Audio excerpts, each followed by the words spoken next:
I knew something was off the moment I saw the HOA president, Theresa Ralston, standing in front of my truck with a notepad in her hand and that ridiculous, oversized sun hat flapping in the breeze. She was scribbling something furiously, like she was writing a novel, and her lips were pursed so tight they could have cracked glass. I parked my old but reliable silver Ford F-150 in my own driveway, like I had for the past 9 years, and stepped out. "Good morning, Theresa," I said, locking the door behind me. "Richard Zeller," she snapped, not even looking up. "That truck is still violating our community aesthetic standards." I blinked. "You mean the truck that's been parked in this exact spot since before you even moved in? It's too large. It obstructs the view of your neighbor's hydrangeas. And the paint is dull. We have property values to maintain." I glanced over at my neighbor's yard. No hydrangeas. Just a gnome and a bald patch of grass.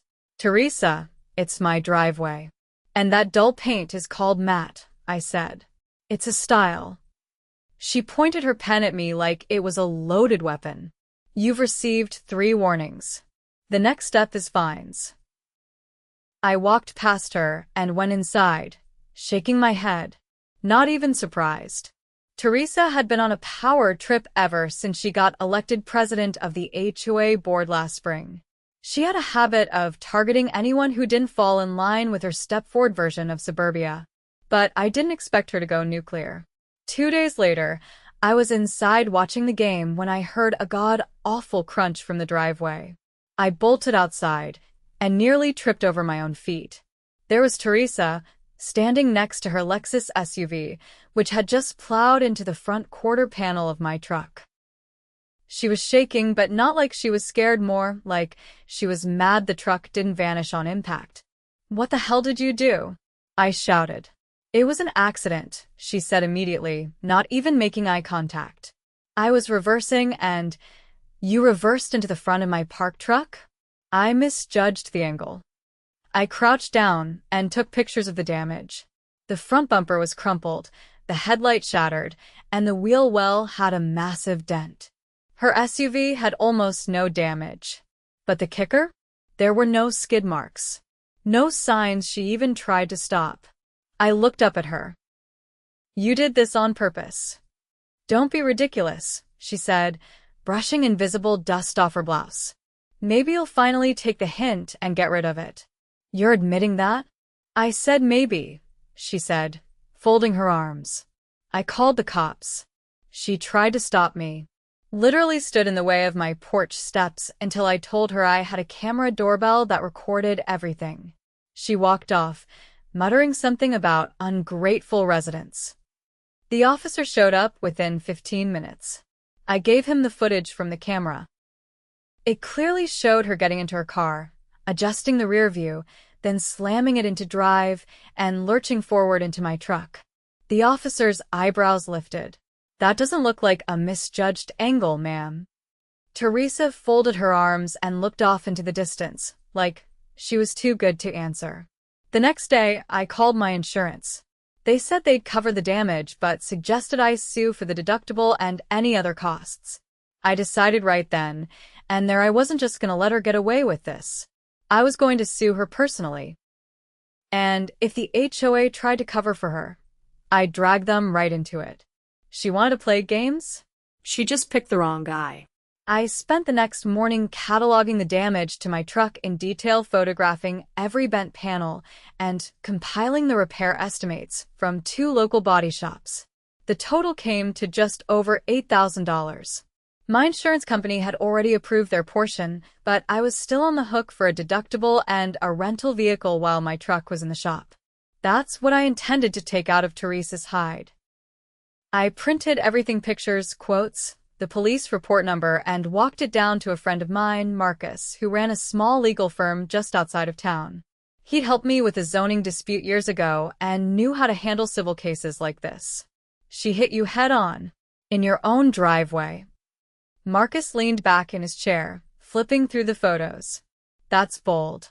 You sure it wasn't just incompetence?" "Watch the doorbell footage," I said, handing him a flash drive. "She never checked her mirrors. Just floored it. No hesitation. He slid the drive into his laptop and watched in silence. When it ended, he tapped a pen against his desk. You've got a case. Reckless damage to property.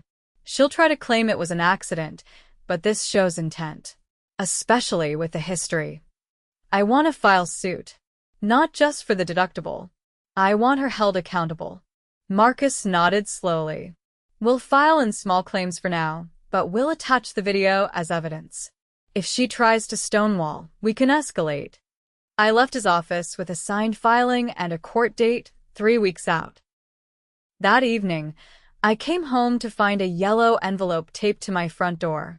Inside was a violation notice, this time claiming that my lawn was overgrown and posed a wildfire hazard. The grass had been trimmed 2 days ago. I walked the perimeter with a tape measure just to be sure. Not a blade over regulation. The next morning, another notice arrived. This one claimed I was operating a business from my garage without a permit. I had built a workbench a few years ago, but calling that a business was a stretch. I didn't even sell anything. I refurbished old radios as a hobby. By day 4, I had 5 different citations. One accused me of storing hazardous materials, motor oil, neatly sealed in a container under the bench. Another said my mailbox was non-standard, even though it matched every other box on the street. I wasn't stupid. This wasn't about rules. This was retaliation. I started documenting everything. Every notice, every timestamp, every photo. I bought a second security camera and mounted it facing the street. That's when things got interesting. 2 nights later, I caught Theresa walking up my driveway, clipboard in one hand, flashlight in the other. She was alone, moving slow, pausing to jot something down every few feet. Then she crouched near the side of the garage, pointed at the oil container, and snapped a picture. She never saw the camera above her. I took that footage straight to the HOA's treasurer, a soft-spoken man named Calvin who always seemed uncomfortable at board meetings. I caught him as he was getting his mail. Got a second? I asked, holding out a USB stick. He eyed it warily. What is it?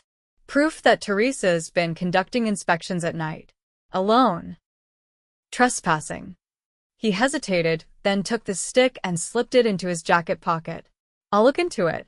But you didn't get this from me. 2 days later, I received an email from the HOA's official address. It was a copy of the board's bylaws and a note stating that all inspections must be conducted by at least 2 board members and only during daylight hours. I replied with a video and a single line. Please explain this. No response. But that week, no new violations. The court date arrived quicker than expected. Theresa showed up in a navy pantsuit and heels that clicked too loud on the tile floor. She carried a binder thick enough to stop a bullet. I had Marcus with me, plus a printed copy of every piece of evidence, photos, estimates, video, and the police report. She tried to charm the judge, talking about how committed she was to the integrity of the neighborhood and how unfortunate the incident was.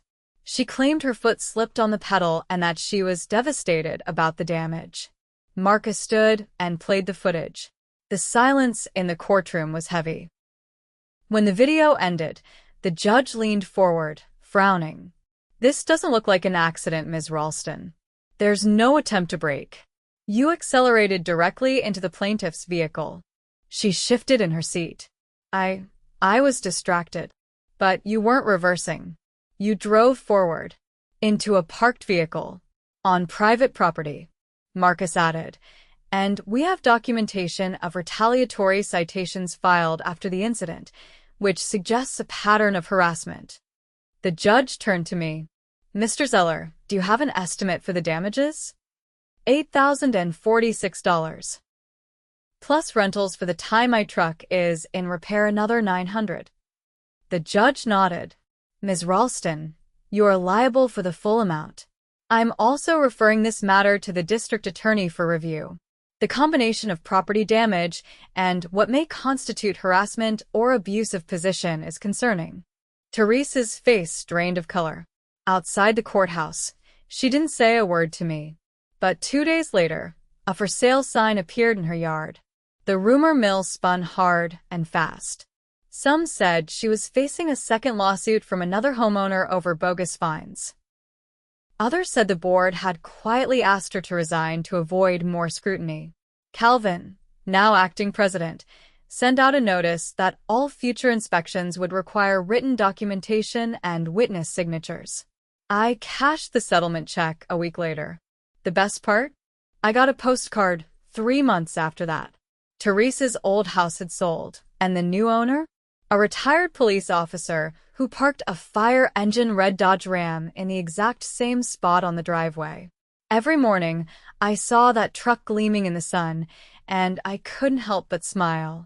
Not out of spite, just satisfaction. Some people try to run a neighborhood like a dictatorship. But in my town, we don't let bullies win. I thought things would quiet down after Theresa packed up and left, but peace in our neighborhood was apparently too much to ask for. Within 2 weeks of the for sale sign flipping to sold, the HOA board sent out an announcement. A new special assessment was being levied, an extra $600 per household, supposedly to cover legal restructuring and administrative expenses following board transitions. No explanation. No vote. Just a demand. I wasn't the only one who raised an eyebrow. A few houses down, Mrs. Delgado, who had lived here since the development broke ground, was already passing around a petition by sundown. "This smells like backfill," she said, thrusting the paper into my hands. "They're trying to recoup what they lost on Theresa's disaster, without saying it outright." I signed without blinking. So did nearly 40 other homeowners over the next few days. But then, like clockwork, retaliation started up again, this time not targeting just me. One neighbor, the Carmichaels, had a bright blue swing set installed for their twin boys. It had been there for years. Suddenly, it was non-compliant due to visual discordance with a neighborhood color palette. Another neighbor was cited for having a bird feeder deemed an attractant for pests. The notices were signed by acting president Calvin Reed. Something didn't sit right. Calvin had been mild-mannered before, almost apologetic. Now he was sending out threatening letters with penalty clauses and deadlines. I hadn't seen him in person since the day I handed him that flash drive. It felt like someone else was pulling the strings.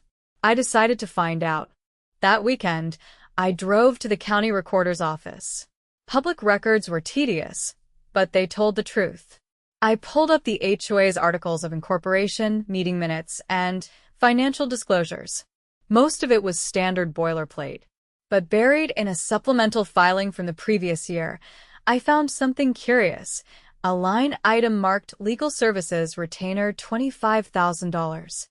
That wouldn't be strange if it had actually been disclosed to the homeowners.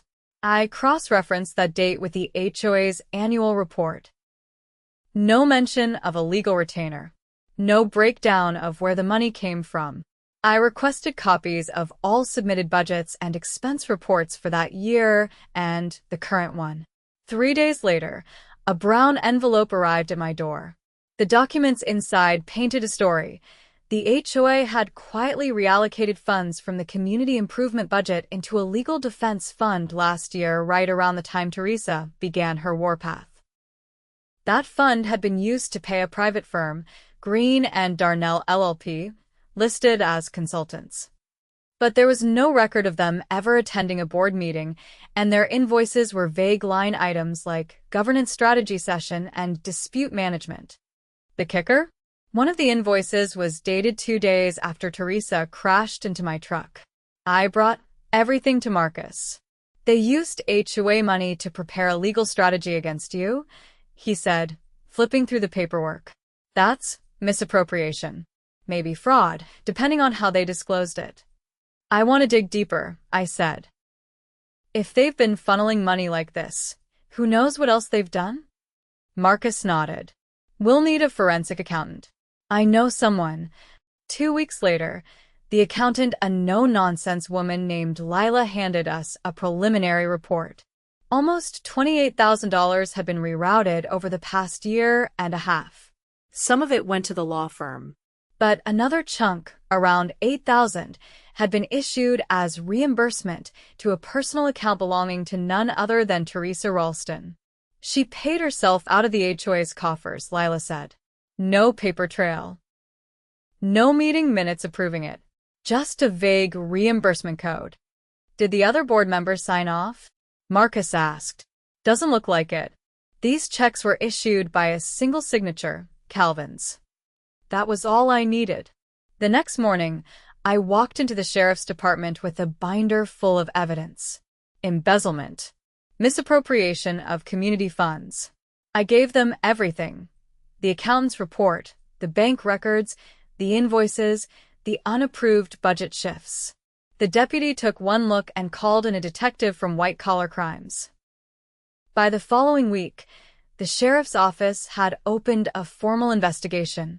Subpoenas were issued. Board members were questioned. The neighborhood buzzed like a kicked beehive. Then the real bomb dropped.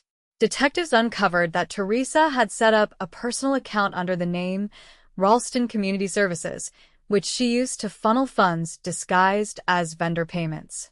Calvin had authorized the transfers, likely under pressure or incentive. But worse, Green and Darnell LLP didn't exist. It was a shell entity created using a P.O. box and a prepaid phone number. Theresa had fabricated a law firm to launder HOA money. Once that went public, the news spread fast. A local journalist got hold of the story and ran it under the headline, "Former HOA president allegedly laundered funds through fake law firm." Our neighborhood was no longer just gossiping, we were on the front page. The county prosecutor filed charges within a month. Theresa, now living in a different city, was arrested at her new condo and charged with wire fraud, embezzlement, and filing false financial statements. Calvin, meanwhile, struck a plea deal. He'd testify in exchange for a reduced sentence, admitting he'd signed off on documents without fully reviewing them. The HOA board was dissolved by court order pending a full audit. A temporary trustee was appointed by the county to manage affairs until a new board could be elected. At the emergency town hall, the trustee stood at the podium and addressed a packed community center. "I've reviewed the last 2 years of financial activity," she said. "It's my recommendation that the HOA bylaws be revised to require full homeowner approval for any budgetary changes exceeding $300 and that all board members undergo annual ethics training." People clapped. Some cheered. Mrs. Delgado stood up and asked if the new board would be allowed to press civil charges to recover the stolen funds. "Yes," the trustee said, "and I intend to recommend it." By the time the new elections rolled around, nearly every homeowner participated. I didn't run, but I helped organize a community forum so people could meet the candidates. We ended up electing a diverse group: an architect, a retired teacher, and a former Air Force logistics officer. No one with a clipboard. No one with a hidden agenda. Theresa pled guilty to 2 felony counts. The judge gave her 18 months in county jail and ordered restitution.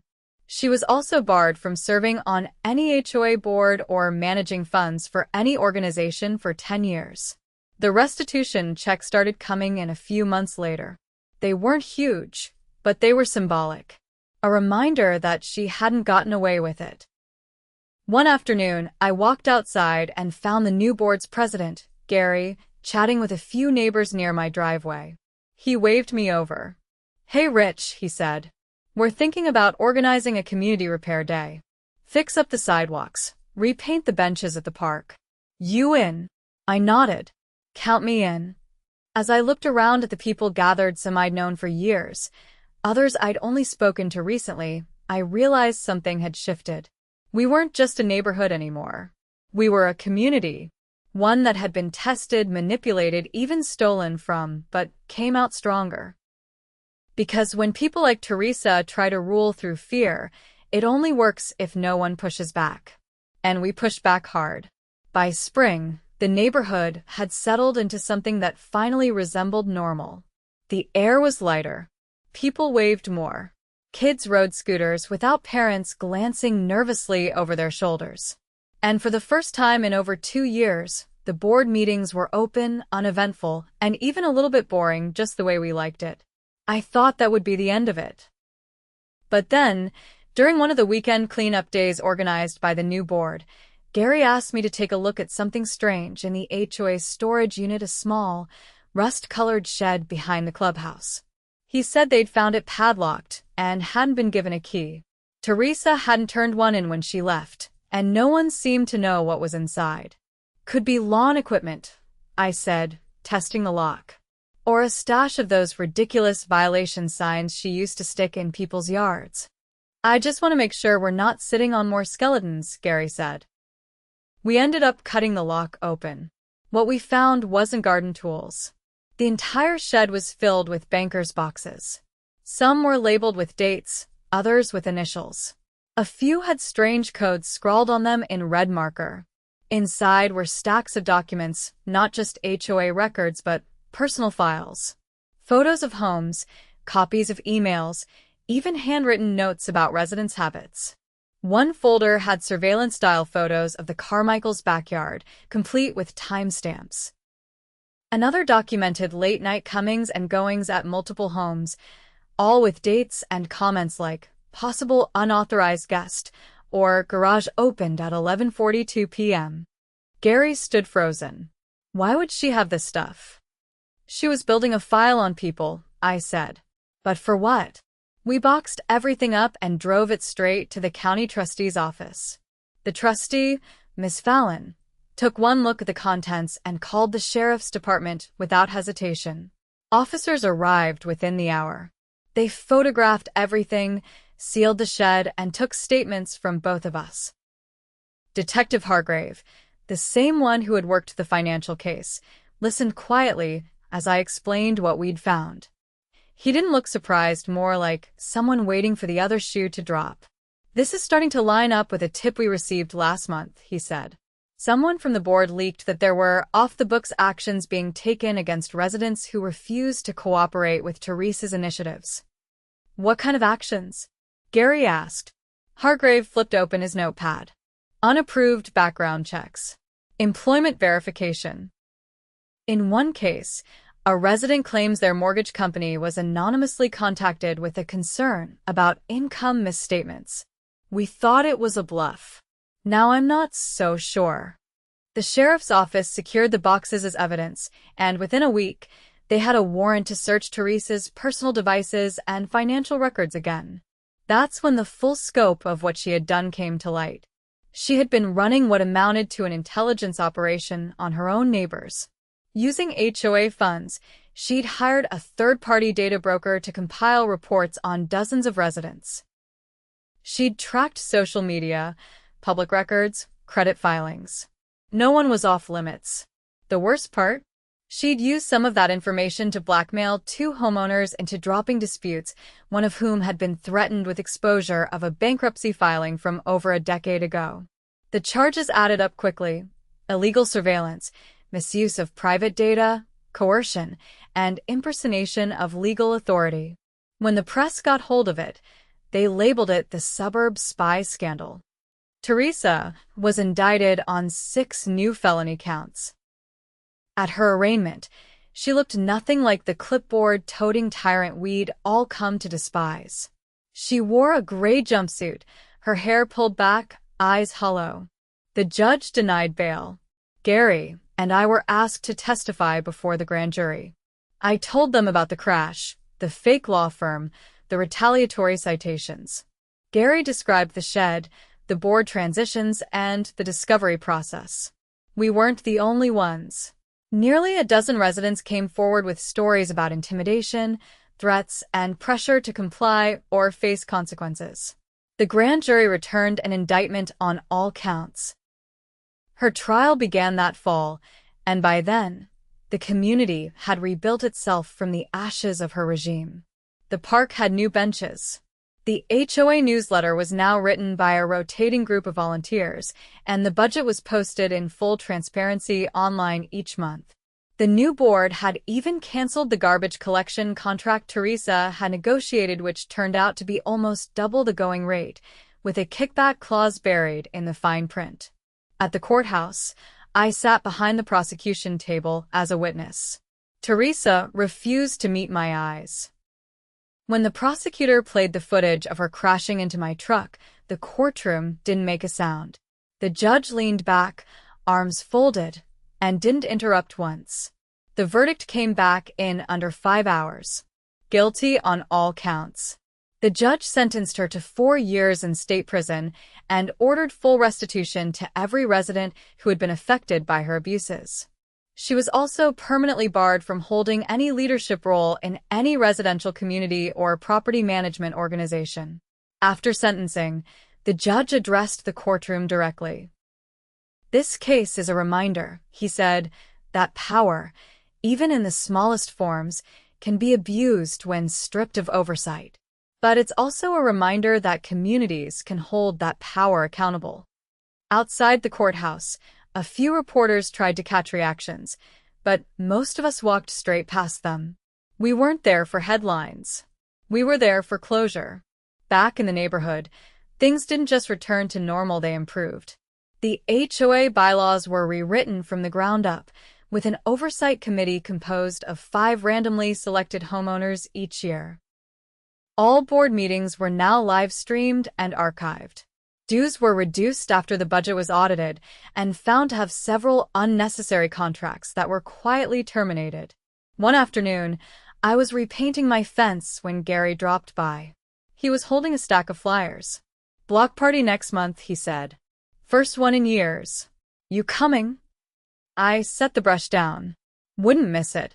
As he walked off, I looked down the street, the same place where Theresa had once stood with a notepad, measuring the length of shadows on driveways. Now, kids were chalking hopscotch patterns on the sidewalk, and neighbors were chatting across lawns. No one was worried about citations. No one was checking mailboxes twice a day in fear. Justice had taken its time, but it had arrived. And in its place, we'd built something better, not just a neighborhood, but a community that remembered who we were and how close we had come to losing it. All because someone thought they could control us with fear. They were wrong.